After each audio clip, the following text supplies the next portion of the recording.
দিদি, আমার বয়স 24, আমার খুব তাড়াতাড়ি চুল পেকে যাচ্ছে। এই সমস্যা থেকে মুক্তি কি করে পেতে পারি? দেখো, চুল পেকে যাওয়ার কিন্তু হাজার একটা কারণ আছে। মেইনলি যে কারণটার জন্য চুল পাকে সেটা হচ্ছে আমাদের জেনেটিক কারণে। বাবা মার হয়তো খুব তাড়াতাড়ি চুল পেকে যাওয়ার প্রবণতা রয়েছে, তার থেকে হতে পারে। দুশ্চিন্তা থাকে, অতিরিক্ত ধূমপান থাকে, ভিটামিনের অভাব। এবার তোমাদের সেই কারণটা খুঁজতে হবে, ঠিক কি কারণে তোমার চুলটা পাকে। সেই কারণটা যদি একবার ধরে নিতে পারো, তাহলে কিন্তু চুল পাকাটা অনেকটাই কিন্তু তোমরা রেহাই পেতে পারো। সত্যি কথা বলতে কি, চুল পেকে গেলে কালার বা ডাই করা ছাড়া কোনো উপায় থাকে, কিন্তু এই যে কালার বা ডাই করা থেকেও কিন্তু চুল পাকা প্রবণতাটা বেড়ে যায়। কারণ কালার বা ডাই আমরা একবার করছি না, বারে বারে বারে বারে করছি, আর প্রতিবার এই কেমিক্যাল গুলো আমাদের চুলে পড়ছে, যার ফলে চুল কিন্তু আরো আরো আরো করে বেড়ে যাচ্ছে। তাই তোমরা একটা কাজ করতে পারো, ন্যাচারাল ভাবে চুল কালার করতে পারো।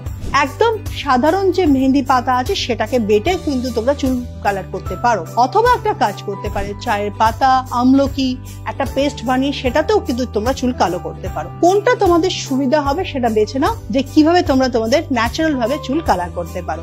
আর যারা এত কিছুর মধ্যে যেতে চাও না, তাদের কিন্তু একটা ন্যাচারাল পদ্ধতিতেও চুল কালার করার কথা আমি বলতে পারি। সেটা হচ্ছে Keya Seth aromatherapy black shine oil অথবা ব্ল্যাক সাইন প্যাক। যে কোনো একটি নিয়ে কিন্তু তোমরা তোমাদের চুলকে কালার করতে পারো। কোনো সাইড এফেক্ট নেই, আর কোনো রকম ক্ষতিকারক জিনিস নেই। এইগুলো ব্যবহার করলে চুল যেমন কালো হবে, চুল ভালো হবে, আর তোমাদের চুল পাকার হাত থেকে তোমরা রেহাই পেয়ে যাবে।